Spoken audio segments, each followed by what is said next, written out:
Hello and welcome to Module 10. This week we will be talking about ways to respond to problem behavior. Your review for Module 9, you want to remember what are some of the factors that contribute to classroom management problems, right? So things like disruptive behavior, the fact that the sheer number of students is greater than the number of teachers in the classroom, right? So your students outnumber you. And then thinking about peer dynamics and peer contagion and how peers feed off of each other's energy and sometimes engage in mimicking problem behaviors. So those are a few of the factors that we talked about in the last module that can contribute to classroom management problems. You also want to be able to identify the difference between proactive and reactive strategies. So what are proactive classroom management strategies, and then what are reactive strategies? And then finally, remember we talked about 16 proactive strategies or preventative strategies in the last module. So you want to be able to recall some of those and think about how you might embed those strategies in your own classrooms. So take a moment here and read these questions. Just kind of think about how you would engage in addressing challenging behaviors based on the behavioral challenges you face with your students. So in your current classrooms or settings, what are some of the behavioral challenges you face? And then what strategies have either you or your mentor teacher used to address those challenges?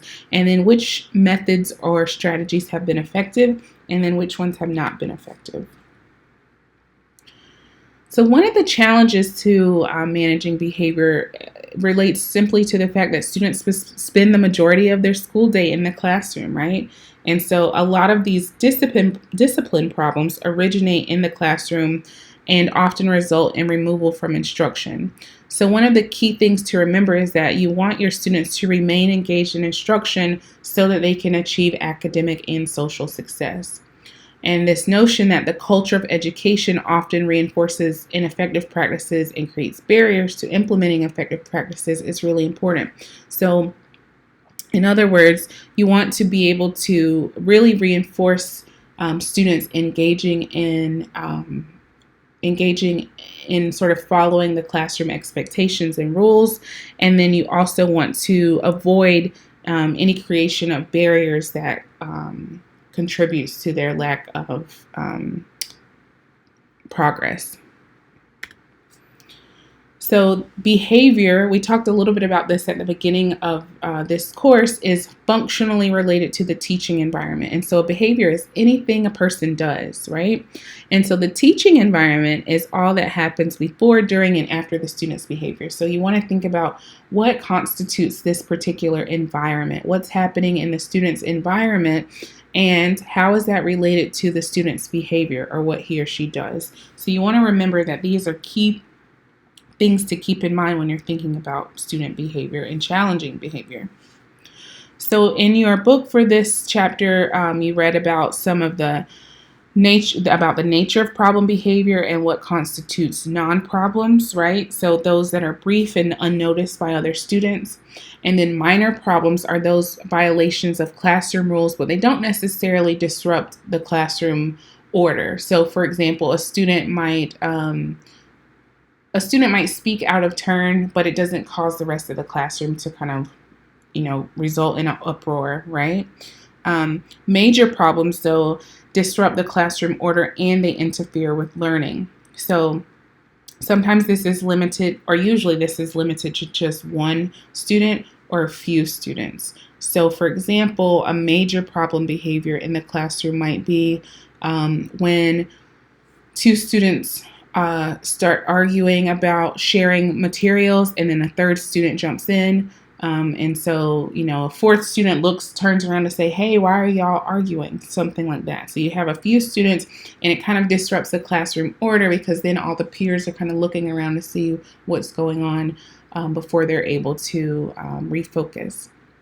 And then finally, you have escalating or spreading problems, and those really cause a threat to the entire classroom order and learning, and it spreads to other students in the class. So in this case, if you have, particularly in the context of students with emotional behavioral disorders, if you have a student who throws a chair, and then you have other students who are sensitive to the noise and all of the uproar in the classroom, so they start crying, You have another student who starts hitting the student who threw the chair, and before you know it, your entire class is, essentially out of order, and it's resulted in an escalated problem. So these are some examples of problems and how you sort of differentiate between non-problems and more severe problem behavior. So in terms of responding to student behavior, you want to remember that discipline is mostly about learning and not necessarily about this idea of obedience or control or power.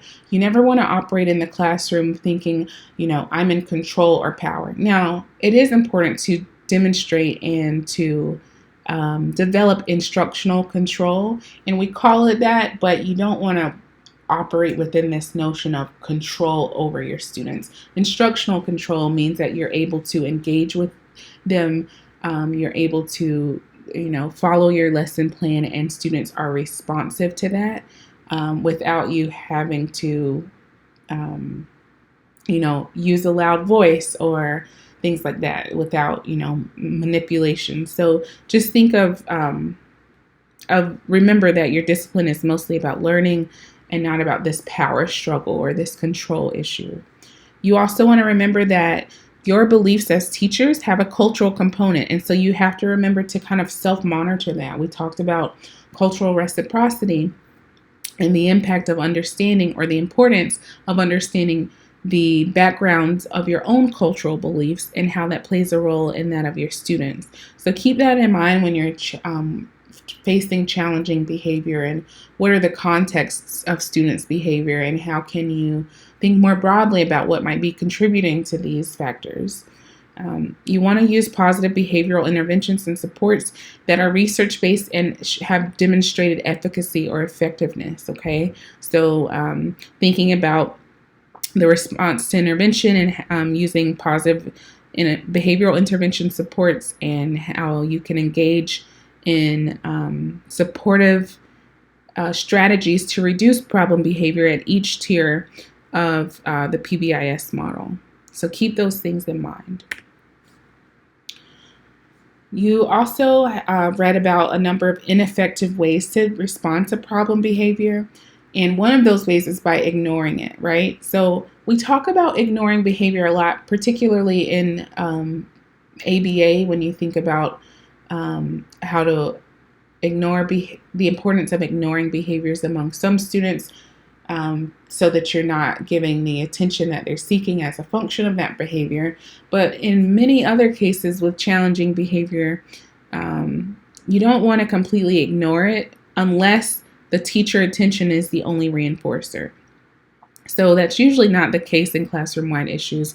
And so ignoring kind of negates this idea of withedness that we talked about in the last module, because then it seems like you're not really with it, right? The students will feed off of that. And so in many cases, ignoring can actually be reinforcing.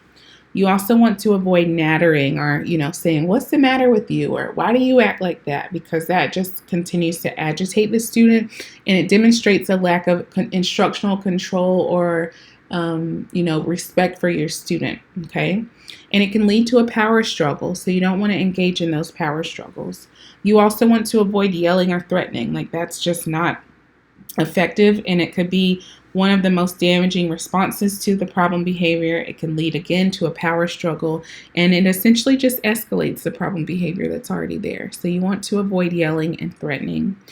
You also want to avoid issuing commands when the student is agitated. So if they just, engage in aggressive behavior, you don't want to be telling them in that very moment that they need to go move their clip 3 colors, or that they need to, write a letter to their parent about their behavior. You want to give them a chance to calm down, and you don't want your commands in that moment to lead to more escalating behavior. So give them some space, and then revisit the issue when it's more appropriate. You also want to avoid engaging in escalating interactions, because in many cases, this just results in a pattern of escalation. So you're yelling, they're yelling back at you, and in most cases, you're just not going to win. Like, it just becomes a battle back and forth, and I've seen a lot of students who win. So you want to just avoid that situation altogether. So these are ineffective ways to respond to problem behavior. And this is an example of some ineffective classroom management. If you actually go to YouTube and look at the comments on this video are very interesting. I am not convinced that this wasn't like a contrived situation. I feel like they made the video as a demonstration, but I thought it was really interesting to look at some of the comments that people left about this video. So watch the video and then just kind of think about what are some of the ineffective strategies or what this teacher could have done as more effective ways to respond to challenging behaviors. And once you engage in that reflection, feel free to take a break here if you need to. And then afterwards, we'll move forward to think about principles to follow when responding to problem behaviors. So the first principle to follow is to emphasize preventive measures. So you want to do things like developing your classroom rules and routines.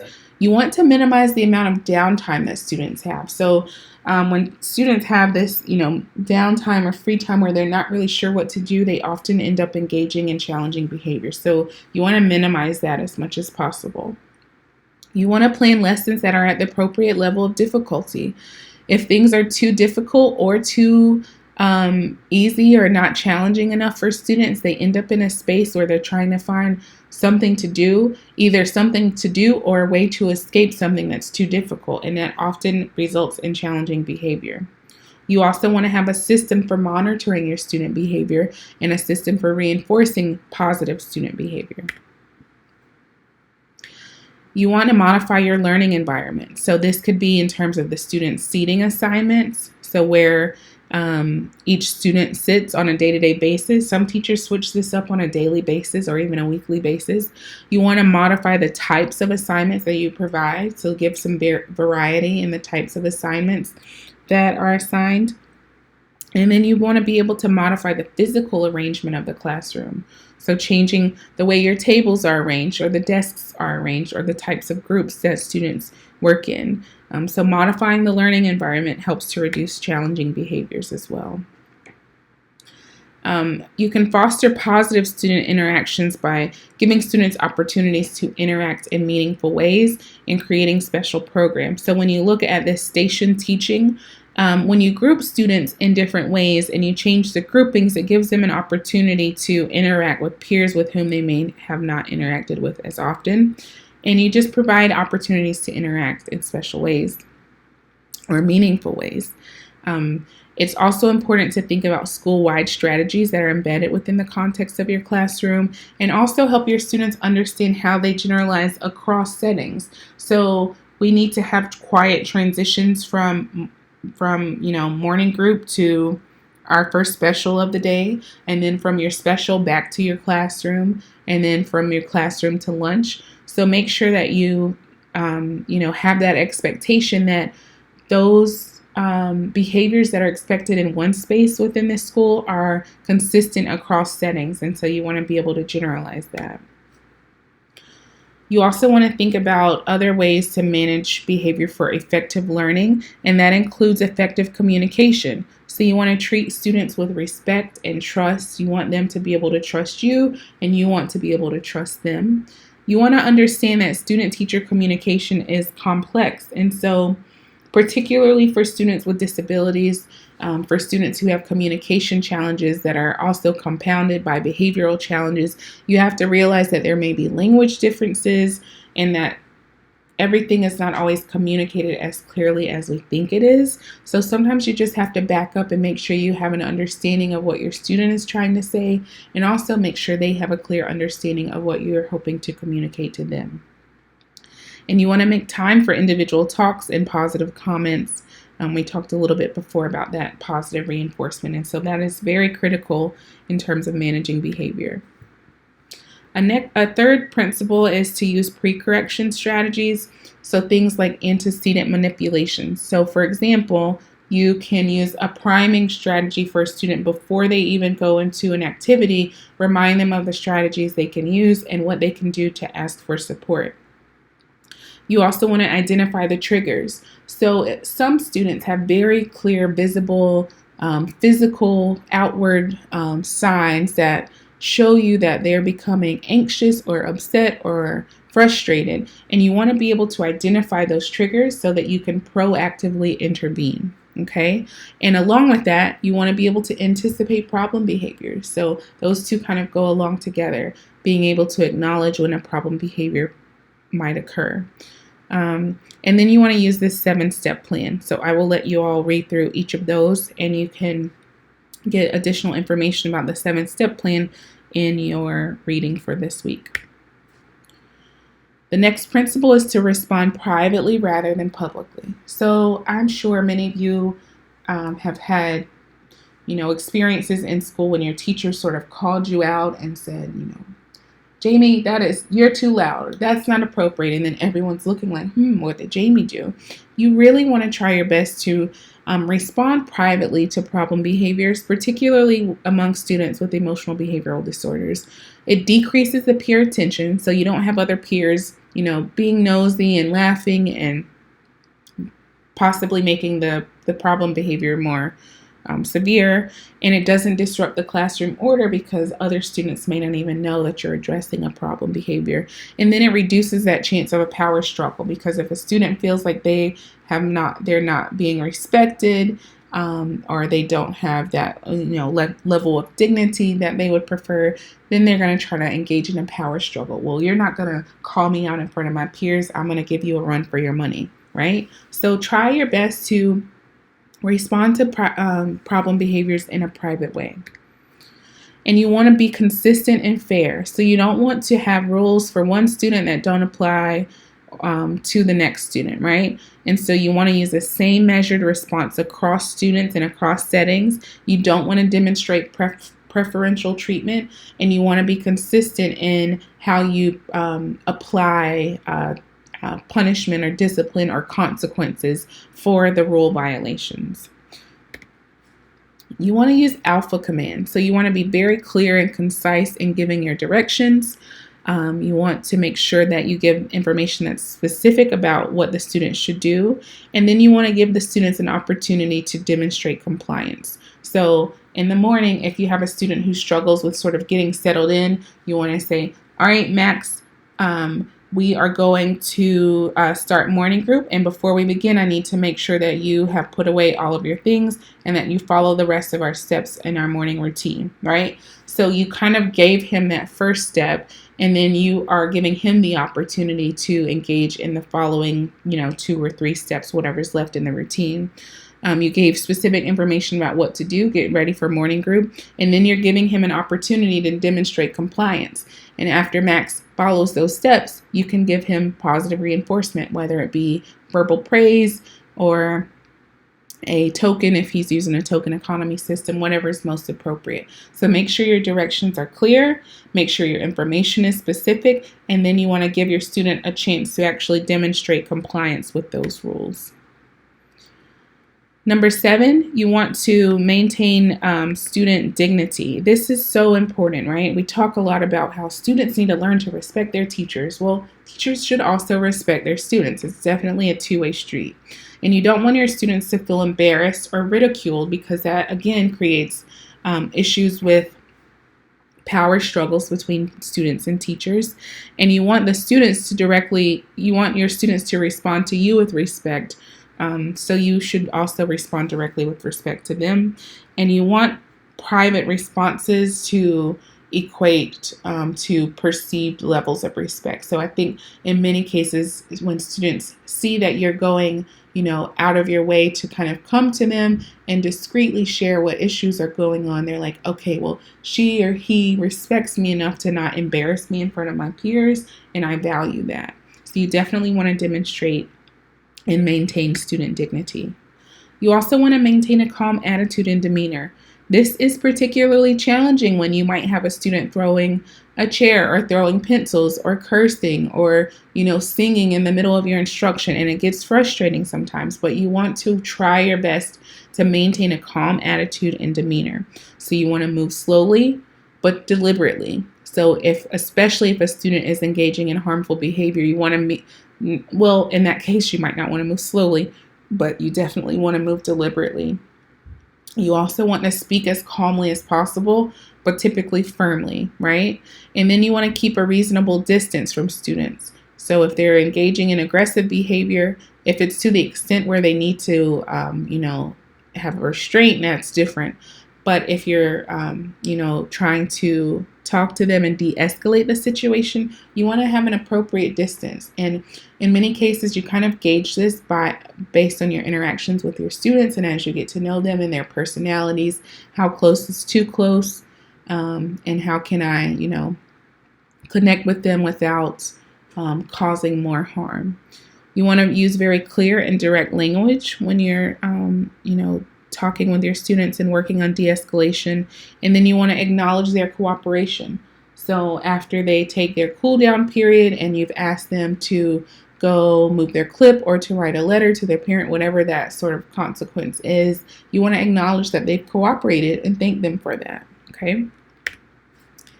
And then you want to have a game plan, right? So when you're responding to problem behavior, you definitely want to have a game plan in advance.